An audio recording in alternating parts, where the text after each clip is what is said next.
¿Qué tal, mis amigos, mis amigas? Bienvenidos a otra edición de su programa En la Sonrisa de la Mona Lisa. Hoy quiero hablarles de uno de los temas que me ha llamado la atención como sociólogo recientemente. Esto tiene que ver con el centro de confinamiento del terrorismo allá en el hermoso país de El Salvador, llamado Pues bien, la narrativa del presidente actual Bukele es que algo se tenía que hacer en relación a los altos índices de criminalidad existente en su país previo a él ser elegido y reelegido y reelegido y reelegido como presidente de ese hermoso país centroamericano. Quiero aclarar algunas cosas previo a este tema para dejar las cosas en claro. En primer lugar, como sociólogo, sé que eh, existe un sistema de justicia en todos los países.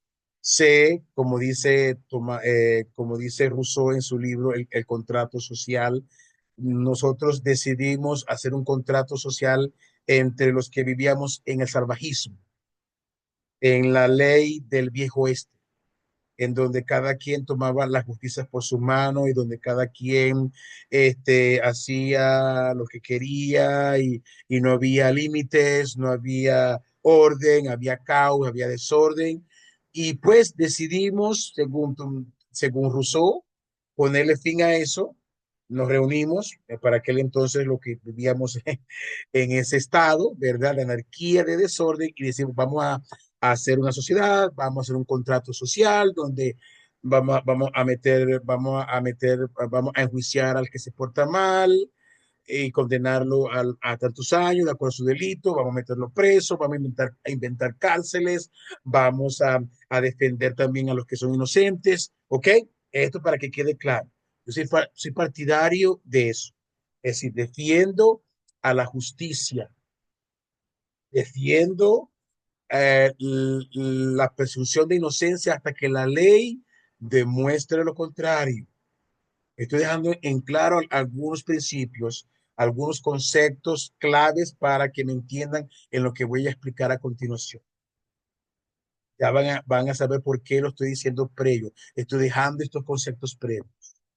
Por favor, si les gusta lo que va a ver y escuchar a continuación, dele like, suscríbase, ¿ok? Para que yo pueda llegar a más personas, me pueda motivar a hacer más de estos videos y y podamos a tener más personas en esta comunidad de analizar, de saber de las cosas que nos importan como ciudadanos y habitantes de este único planeta donde vivimos, y gratis todavía. Si lo destruimos, no nos vamos a ir en un para otro. Ah, ah. Para eso falta mucho, no hay la tecnología, y si lo hubiese, les aseguro que no se va a hacer un arca de Noé gigante para que todos entremos y nadie se quede atrás. Así no podría funcionar.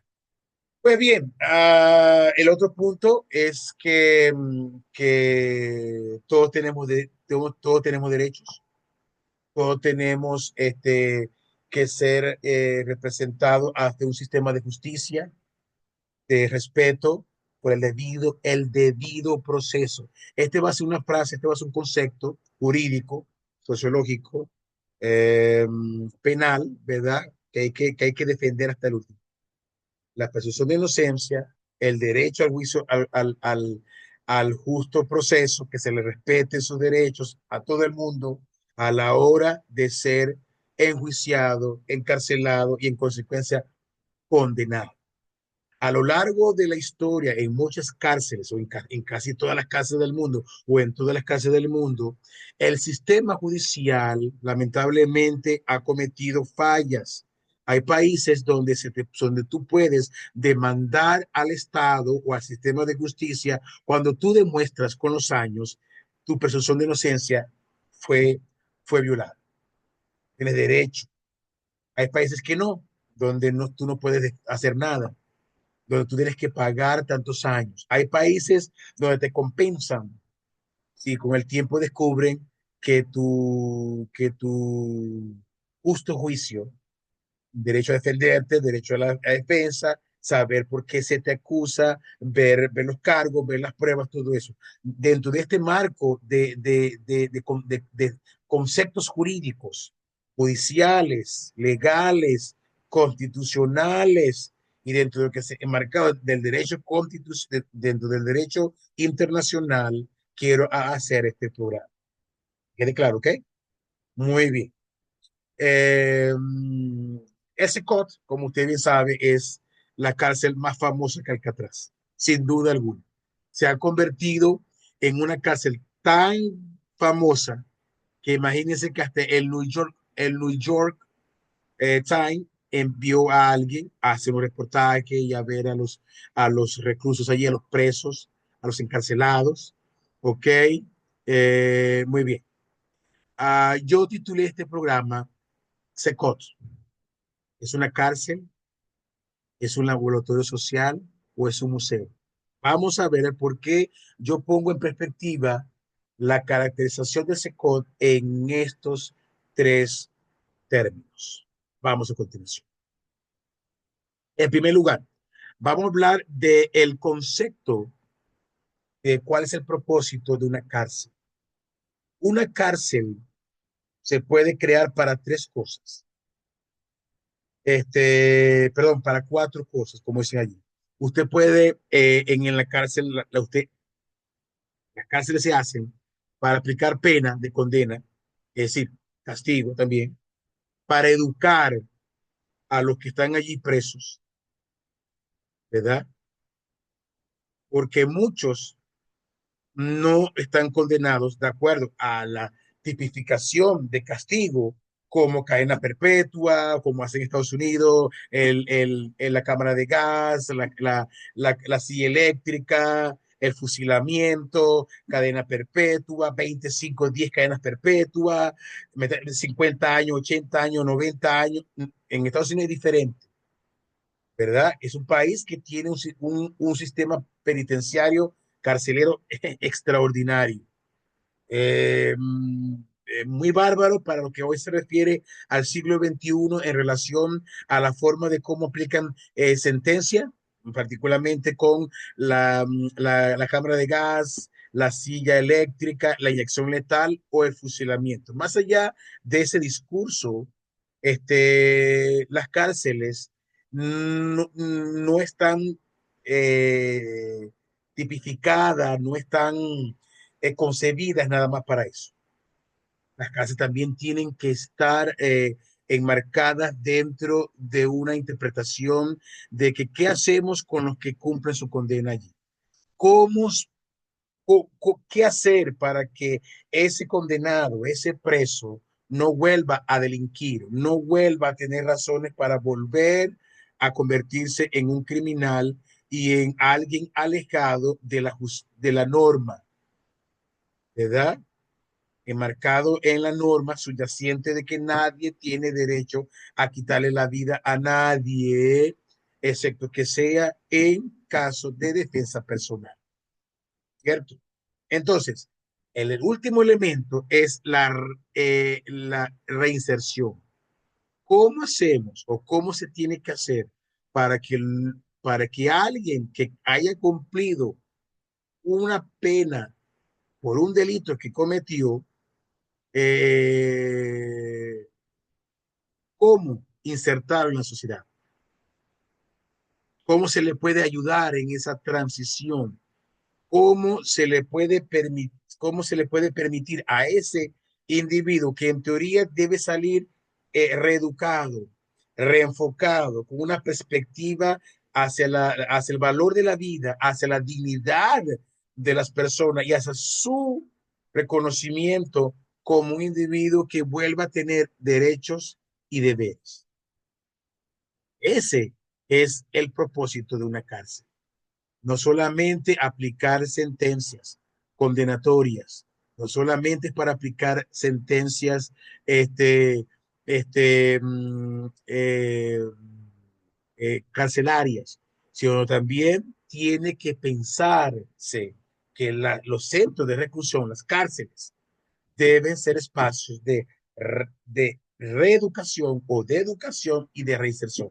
Hay países como en Estados Unidos donde los reclusos tienen derecho a la educación. Es decir, yo he conocido casos en donde los que están allí, inclusive aún si van a ser ejecutados en cualquiera de estas formas de ejecución penal, ¿verdad? Tienen derecho a estudiar y sacan doctorados y sacan maestrías y se gradúan de carreras. Interesante, ¿cierto? Muchos de ellos, por supuesto, no van a ejercer esas carreras porque, vuelvo y repito, conozco de casos de que su pena es la inyección letal o la silla eléctrica o cadena perpetua, pero tienen el derecho de educarse. Hay casos donde el hecho de que alguien estuvo en la cárcel no significa de que fue culpable. Vean el caso de Nelson Mandela. ¿En qué se convirtió Nelson Mandela? Vean el caso de mismo Jesucristo, que lo encarcelaron, ¿cierto? Y lo enjuiciaron. Y sabemos cómo fue su juicio.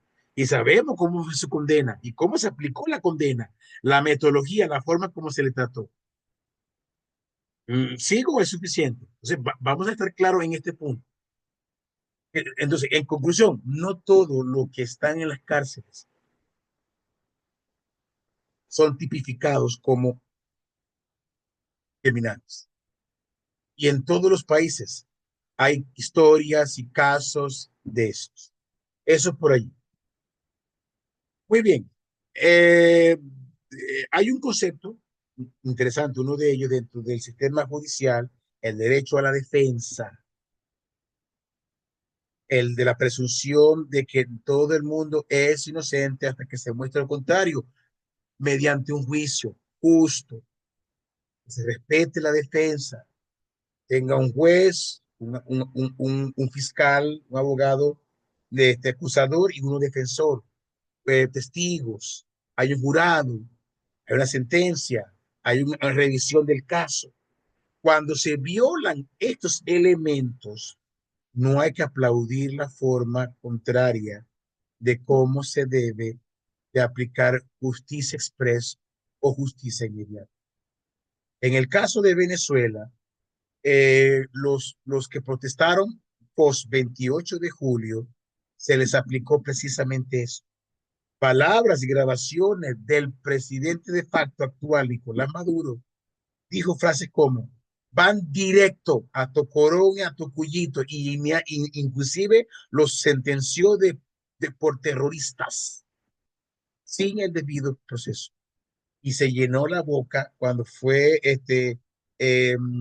condecorado y coronado como presidente de facto en un salón con reducida gente, dijo que nuestra constitución era la más excepcionalmente hecha en todo el mundo.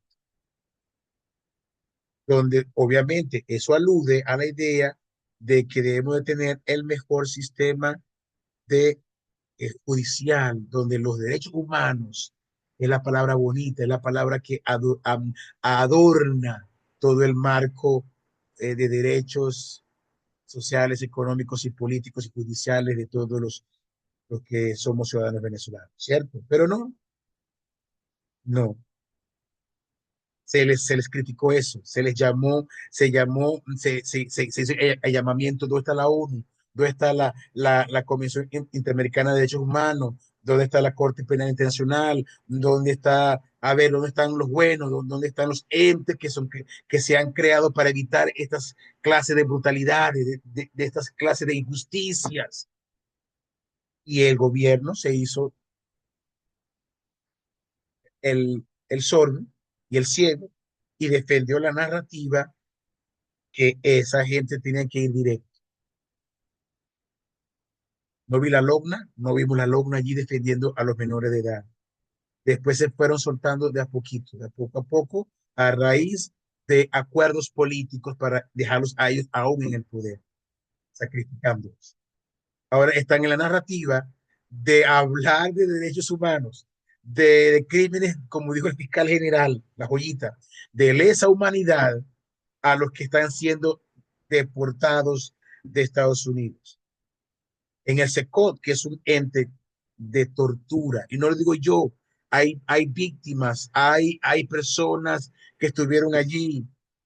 Esa gente están viviendo peor de los que pudieron, entre comillas, están los que están siendo deportados. Las condiciones en que se les trata, se les tortura, y viene el fiscal general con su caradurismo a decir que, que, que el gobierno de Estados Unidos le está aplicando violación de derechos humanos a los inmigrantes venezolanos al atraparlos, empaquetarlos y deportarlos a Venezuela.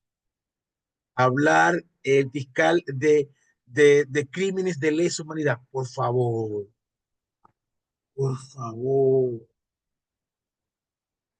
cómo pueden hablar y llenarse la boca con sus conceptos wow, tan poderosos ante la realidad, ante el escenario previo de todo lo que han sido llamados presos políticos o políticos presos, como dijo una vez el presidente Chávez. Entonces, derechos humanos tienen que estar enmarcados dentro de un juicio, dentro de las condenas, dentro de las penas, dentro de la libertad. Hay gente, y yo entiendo a la gente cuando dice, no, tiene que meterlo a todos presos, ok, pero tienen que ser llevados ante un juez, deben ser sentenciados por un jurado, deben tener una pena, de dónde a dónde, de cuándo en cuándo, de cuándo en cuándo van a estar presos, cuántos años, podrán salir. ¿Qué hay que hacer con ellos cuando salgan? ¿Lo van a dejar presos todo el tiempo? ¿Qué van a hacer durante ese tiempo? ¿Cómo van a ocupar la mente? Y ojo, no que estoy abogando por ellos.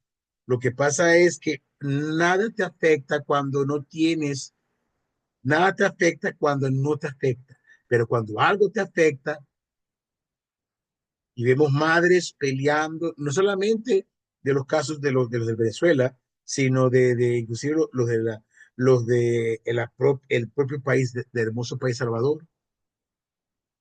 Yo aplaudo que a los malos hay que aplicarle justicia.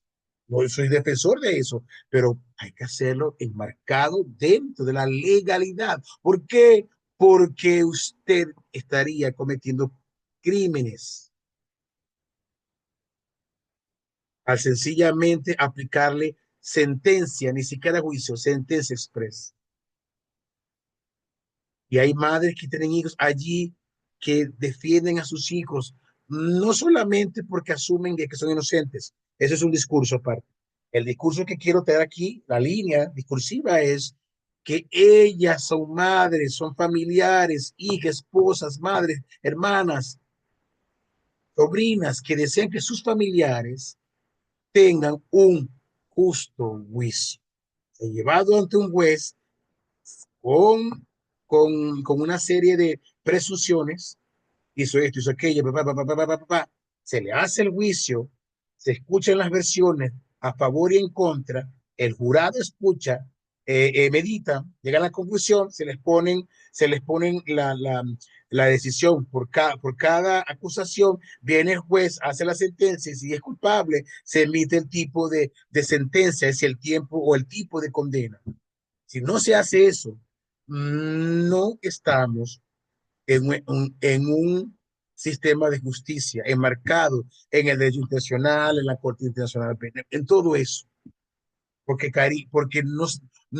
ustedes no se diferenciarían de esos que están presos, porque al final aquí se trata de orden, progreso, ley y justicia, orden y justicia. Martin Luther King dijo, si la justicia es injusta, no es justicia. Y es así, y este es mi punto.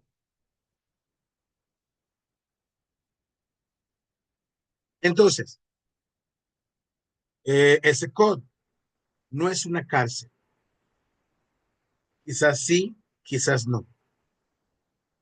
pero es la cárcel que es el modelo que ella representa. Todo el mundo quiere ir ahí, todo el mundo quiere visitarla, todo el mundo quiere ver cómo se ve un pocotón de personas que inclusive esas personas que están allí son el resultado, son el producto final de qué.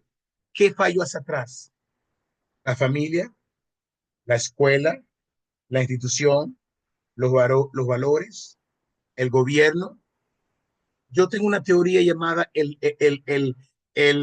poder de los tres anillos. Mi teoría del poder de los tres anillos es que un individuo se va a conducir, se va a modelar, se va a comportar en la medida que uno de estos tres anillos lo ahogue o el efecto contrario lo libere. En primer lugar, la familia. En segundo lugar, las instituciones. Llámese escuela, llámese religión, llámese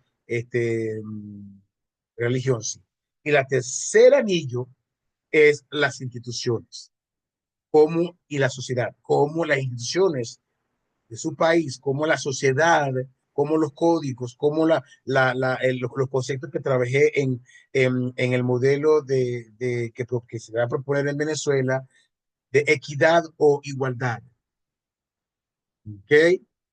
Que se le va a permitir, ¿m? Porque muchas veces, muchos de ellos, no se le da oportunidades. Alguien dijo una vez, que lo voy a hacer al final como conclusión.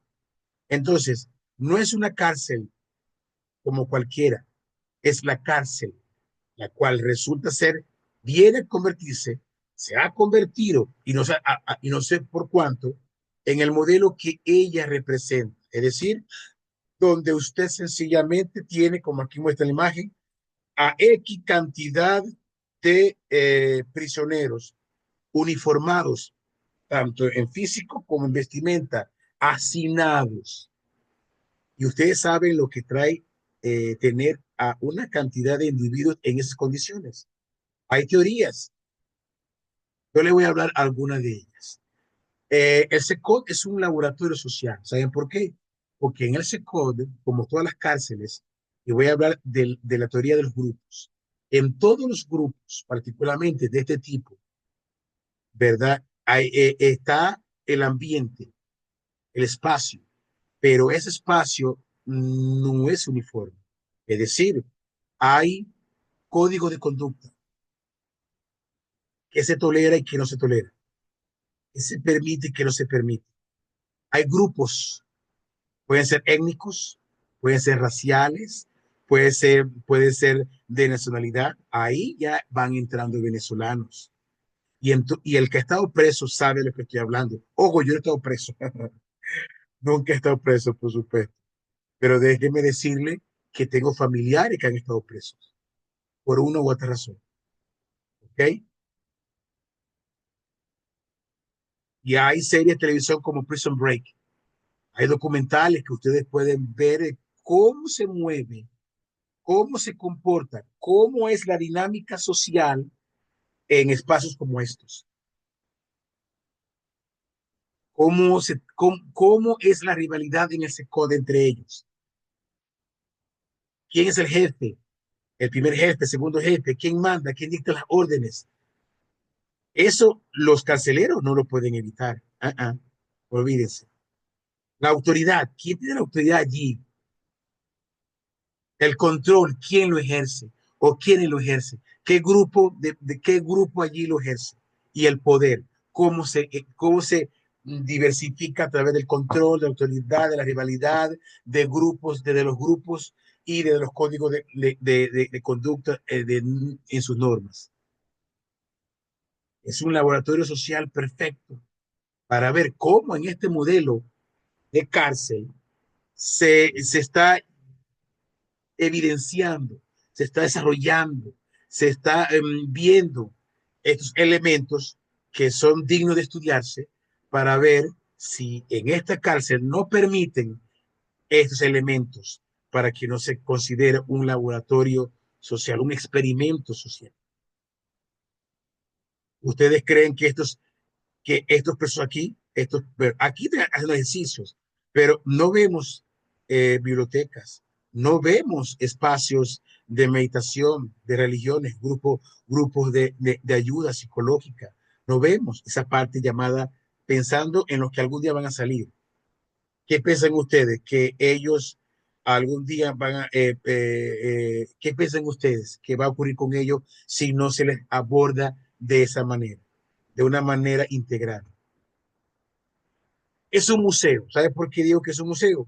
Decidí usar el término museo y no zoológico. Yo no voy a zoológico, no me gustan los zoológicos, porque para mí los zoológicos son prisiones de los animales. Punto.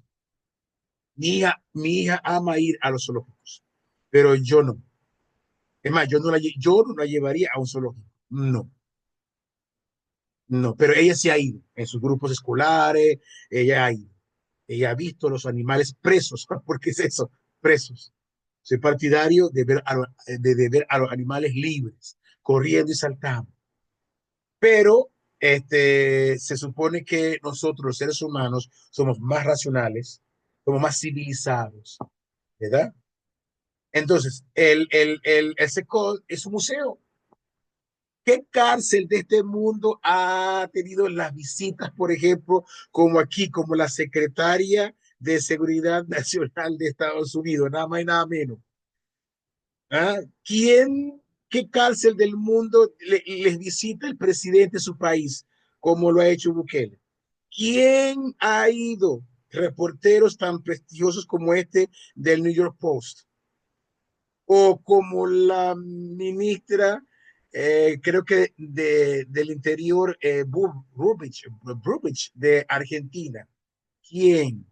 Y van y ven esos cuadros y esas celdas llenas de un pocotón de gente que se les mira como si fuesen estatuas, con unas miradas allí.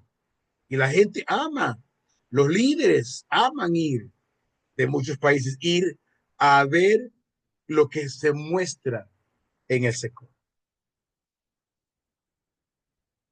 a ver allí lo que hay, no ver lo que se le está haciendo a ellos para que, para que ese problema, y les voy a decir algo, eh, la pobreza, la educación, la educación y la delincuencia, por mencionar algunos, son fenómenos sociales multifactoriales. Usted puede abordar y atacar un problema social, un fenómeno social, ¿verdad? De diferentes esferas, atacarla de diferentes flancos. Esto que está ocurriendo en el SECOT no es el comienzo de un problema, es el cúmulo de muchos problemas. Y es allí la polémica de origen, el que está haciendo el presidente Bukele para evitar este cúmulo. Dice que son más de 30 y pico mil. Y ojo, son gente que hay que vestir, hay que alimentar, hay que darle servicios de salud, servicios básicos, y eso cuesta. Lo que está mandando Trump, él le va a pagar creo que 20.000, 200.000 dólares anuales. Y después que salgan por 2 años, ¿qué van a hacer? No nos hablan o no se habla de qué están haciendo para reinsertarlos a la sociedad. Porque si no se hace ese trabajo, el problema volverá a resurgir como el ave fénix y se volverá a tener células por todo el país de estos grupos.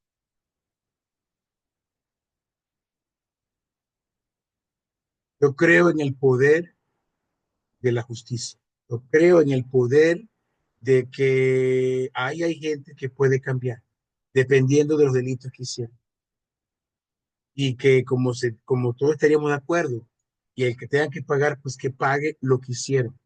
Nada en esta vida que hagamos no tiene consecuencias. Todo lo que hacemos tiene consecuencias. Causa, efecto, acción y reacción. Pero el problema hay que llevarlo a sus inicios para evitar que se siga reproduciendo este problema social. Este es un resultado de una serie de problemas o de multicausales, multifactoriales. ¿Ok?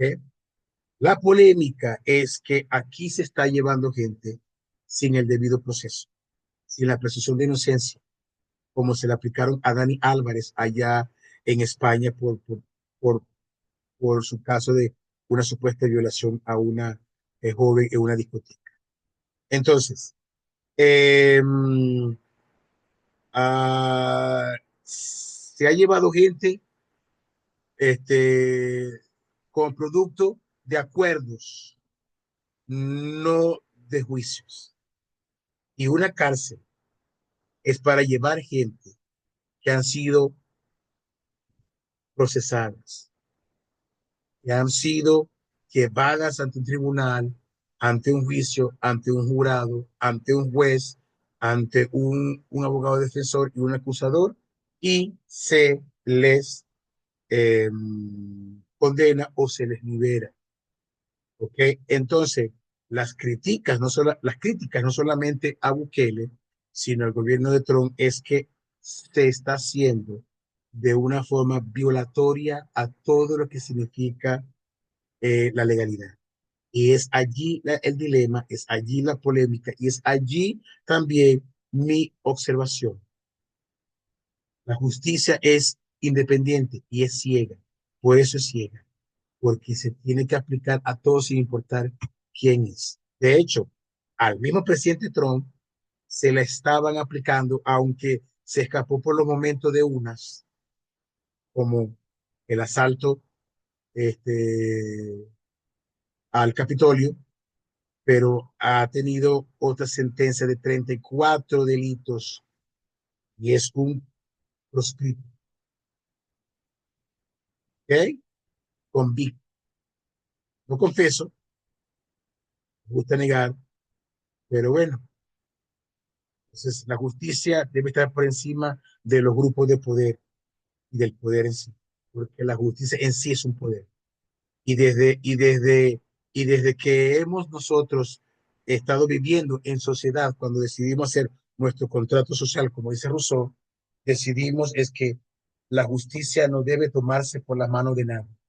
Hay un sistema de acusación, defensa, juicio, condena. Y este último está en las casas.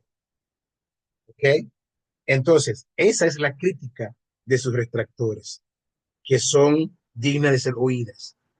Que si van a arrestar, hágalo bien. Si va a capturar a los malos, hágalo bien. Si usted le va a aplicar condenas, hágalo bien, pero no lo haga violando a esa misma justicia que nosotros hemos defendido. Por último, quiero dejar una reflexión, una conclusión reflexiva. Alguien dijo una vez que en la medida en que se crean escuelas, se construirán menos cárceles.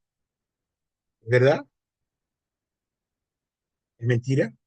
No sé, pero soy defensor que en la medida en que en un país se les permita a las personas educarse, prepararse y dar la oportunidad de escalar en el elevador social para obtener una mejor y mayor calidad de vida, en esa medida tendremos una sociedad más próspera, más sana y menos preocupada.